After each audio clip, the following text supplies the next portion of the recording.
दोस्तों, भगवान श्री कृष्ण ने बताया कि इन पापों के कारण मनुष्य को कुत्ते का जन्म मिलता है।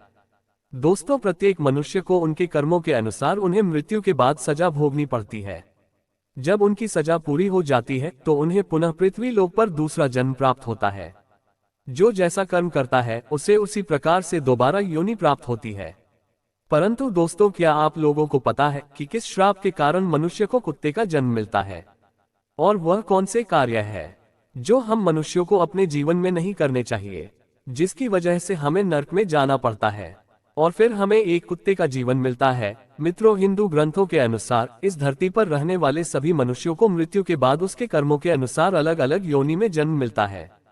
कुछ धार्मिक ग्रंथों में ये भी कहा गया है कि जो मनुष्य अपने जीवन में बहुत अधिक पाप करते हैं उन्हें एक ऐसी योनि में जन्म मिलता है जिसमें वे अपना दर्द किसी दूसरे को बता नहीं सकते और ना ही किसी के साथ बांट सकते हैं।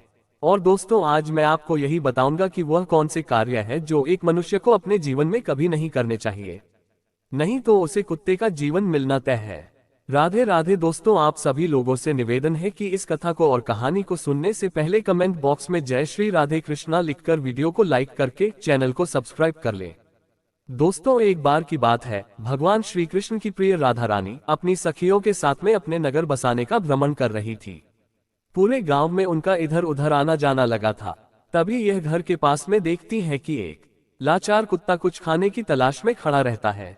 तभी उस घर से एक नौजवान आदमी लठ लेकर निकलता है और उस कुत्ते को दौड़ा दौड़ा कर मारता है। ये सब देखकर राधा जी से रहा नहीं गया। उन्होंने अपनी सखियों से कहा, मेरी प्यारी सखियों, आप सब अपने अपने घर को चली जाओ। अब मैं यहाँ से अपने प्रभु कान्हा के पास जाऊंगी और उनसे कुछ प्रश्न पूछेंगे। फिर वहां से राधा रानी भगवान श्री कृष्ण से मिलने के लिए चल देती है। इधर भगवान श्री कृष्ण अपने राजभवन में स्वर्ण से बनी हुई सिंहासन पर विराजमान थे। तभी उनके पास राजभवन में उनकी प्रिय राधा रानी पहुंच जाती है और भगवान श्री कृष्ण से कहती है, कान्हा, जब मैं आज अपने नगर का भ्रमण कर रही थी तो मैंने नगर में देखा कि एक कुत्ता अपना कष्ट भरा जीवन जी रहा था और वह जिसके भी महल के द्वार पर जाता लोग उसे डंडे लेकर दौड़ा दौड़ा कर मार रहे थे और उसे अपने भोजन के लिए इधर उधर भटकना पड़ रहा था, किंतु उसे पेट भरने के लिए कहीं भी भोजन नहीं मिला। तो हे प्रभु, इसे देखकर मेरे मन में एक प्रश्न उठ रहा है और मैं चाहती हूँ कि आप मेरे प्रश्न का उत्तर दें। फिर आगे भगवान श्री कृष्ण कहते हैं, हे प्रिय राधा रानी, आपके मन में जो भी प्रश्न है मुझसे निश्चिंत होकर बताओ, मैं तुम्हारे प्रश्न का उत्तर अवश्य दूंगा। फिर राधा रानी कहती हैं, हे प्रभु, मेरा प्रश्न यह है कि किस पाप के कारण मनुष्य को कुत्ते का जन्म मिलता है? दोस्तों, फिर आगे भगवान श्री कृष्ण कहते हैं, हे प्रिय राधा रानी, आज मैं आपको एक कथा सुनता हूँ जिसे सुनकर आपको आपके प्रश्न का उत्तर अवश्य मिल जाएगा। इसीलिए है प्रिय, इस कथा को पूरे मन से सुनना। फिर आगे राधा रानी कहती हैं, हे प्रभु, आप कथा सुनाए, मैं पूरे मन से इस कथा को सुनूंगी। दोस्तों, कथा को सुनाते हुए आगे भगवान श्री कृष्ण कहते हैं, हे प्रिय राधा रानी, एक समय की बात है जब भगवान श्री राम अपनी सभा में बैठे हुए थे। तभी उन्हें एक कुत्ते की रोने की आवाज सुनाई दी। तभी सभा में मौजूद द्वारपाल ने कुत्ते को वहां से भगा दिया और अगले दिन फिर से वही कुत्ता उसी स्थान पर आकर रोने लगा और द्वारपाल ने इस बार भी उस कुत्ते को वहां से मारकर भगा दिया और सभा के तीसरे दिन भी वही कुत्ता उसी स्थान पर आकर फिर से रोने लगा।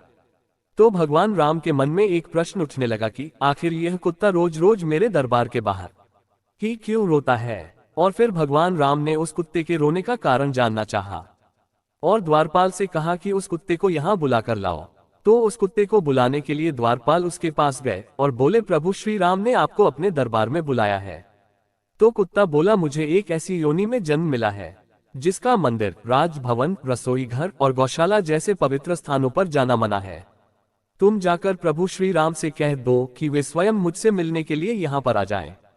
और फिर द्वारपाल ने कुत्ते की सारी बातें भगवान श्री राम से जाकर बताईं।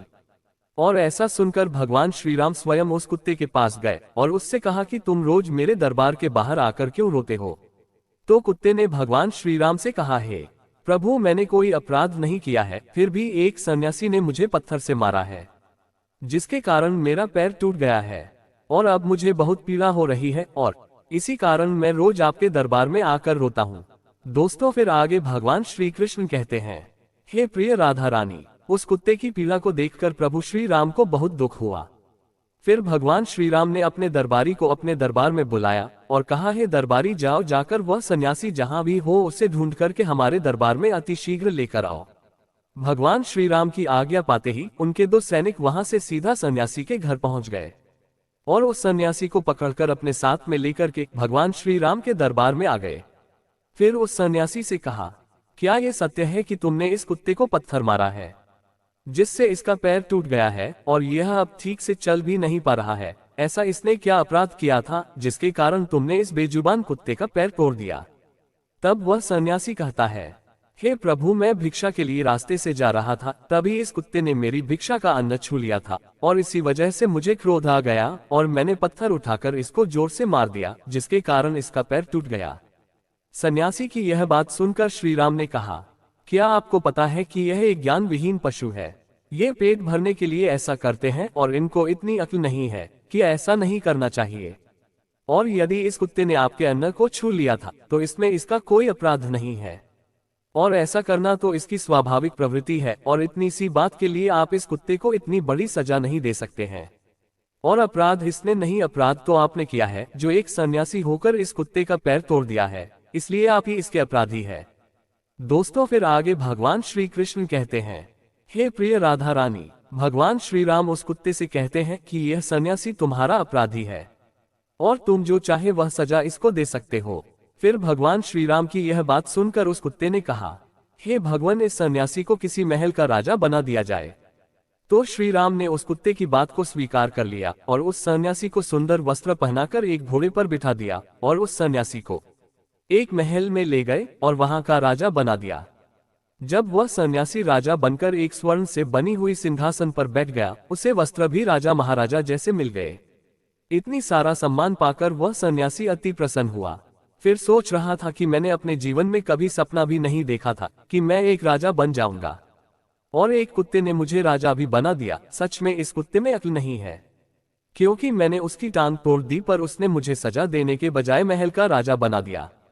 और यह सब कुछ देखकर लोग बहुत आश्चर्यचकित थे और लोगों ने प्रभु श्री राम से पूछा कि हे प्रभु, इस कुत्ते ने इस सन्यासी को सजा देने के बजाय महल का राजा क्यों बना दिया, जबकि उस सन्यासी ने तो कुत्ते का पैर तोड़ दिया था।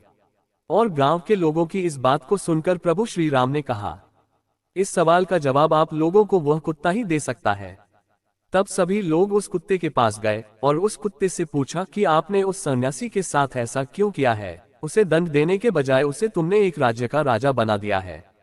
तो कुत्ता मुस्कुराते हुए बोला, तुम जानना चाहते हो कि मैंने उस सन्यासी को सजा देने के बजाय उसे महल का राजा क्यों बना दिया है? दोस्तों, फिर आगे भगवान श्री कृष्ण कथा को सुनते हुए अपनी प्रिय राधा रानी से कहते हैं, हे प्रिय राधा रानी, वह कुत्ता उन सभी से कहता है, सुनो, यह अन्याय करने वाला राजा और घर पर पहुंचे याचक को भगाने वाला और दूसरे की संपत्ति को हड़पने वाला और किसी गरीब पर अत्याचार करने वाले मरकर दूसरे जन्म में कुत्ता ही बनता है। और यह एक सत्य है, इसमें कोई संकोच करने वाली बात नहीं है। एक राजा ही सबसे पहले गरीबों को सताता है और उनकी संपत्ति को हड़पता है। फिर आगे कुत्ते ने कहा, मैं भी पिछले जन्म में एक राजा था और मैंने गरीबों को खूब सताया था और उनकी मेहनत का धन खूब हड़पा था और मैं भी लोगों के साथ बहुत अन्याय करता था और बेसहारा लोगों और गरीबों की जमीनों को हड़प लिए करता था और अपने से छोटे लोगों पर खूब अत्याचार किया था, जिसके कारण मुझे इस जन्म में कुत्ते का जीवन मिला है और अब मैं अपने पापों का फल भोग रहा हूँ। और मैंने उस सन्यासी को इसीलिए राजा बनाया है ताकि उसे भी अगले जन्म में कुत्ते का जीवन मिले और तब उसे पता चलेगा कि कुत्ते की जिंदगी कैसी होती है और अपना पेट पालने के लिए कितने लोगों से मार खानी पड़ती है और हम कुत्तों का जीवन आसान नहीं होता है। दोस्तों, कथा को आगे कहते हुए भगवान श्री कृष्ण कहते हैं, हे प्रिय राधा रानी, ये वही लोग हैं जो पाप धुलने के लिए गंगा जी में जाते हैं, किंतु वहां से आते ही फिर से पाप करना शुरू कर देते हैं। और फिर आगे राधा रानी कहती है, हे प्रभु, क्या गंगा जी में पाप नहीं धुलते हैं? तो भगवान श्री कृष्ण मुस्कुराते हुए कहते हैं, प्रिय राधा रानी, गंगा जी में वही पाप धुलता है जो अनजाने में हो जाते हैं। जानबूझकर किए गए पाप कभी नहीं धुलते हैं। और गंगा जी में स्नान करने से वही मनुष्य पवित्र होता है जिसका मन साफ हो और मन में कोई छल न हो तथा मन में गंदे विचार नहीं हो। और गंगा जी में स्नान करने वाले और दूसरों की बहन बेटियों पर बुरी नजर रखने वाले लोगों का कुछ नहीं होता है। और प्रत्येक मनुष्य को अपने कर्मों का फल अवश्य मिलता है। दोस्तों, इसीलिए आप लोगों से हाथ जोड़कर अनुरोध है कि किसी बेजुबान जानवर को अगर हम लोग एक वक्त पेट भरने के लिए अन्न नहीं दे सकते तो कष्ट पहुंचाने का भी हमें हक नहीं है। और आप लोगों से मेरा हाथ जोड़कर निवेदन है कि किसी भी बेजुबान जानवर को कभी भी कष्ट न दें। यदि कोई कुत्ता या बेजुबान जानवर आपके घर पर आता है तो उसे यदि रोटी नहीं दे सकते तो उसे मारो भी मत, क्योंकि वह भी एक जीव है, उसे भी दर्द होता है और ईश्वर सबके पापों को देखता है। मित्रों, इस प्रकार से भगवान श्री कृष्ण ने अपनी प्रिय राधा रानी को बताया है कि कौन से पापों के कारण मनुष्य को कुत्ते का जन्म मिलता है। मित्रों, उम्मीद करता हूं आप सभी लोगों को ये हमारे द्वारा बताई गई कथा आप लोगों को पसंद आई होगी। अगर आप लोगों को ये कथा पसंद आई हो तो वीडियो को लाइक जरूर करें और कमेंट में जय श्री कृष्णा लिखकर चैनल को सब्सक्राइब करें।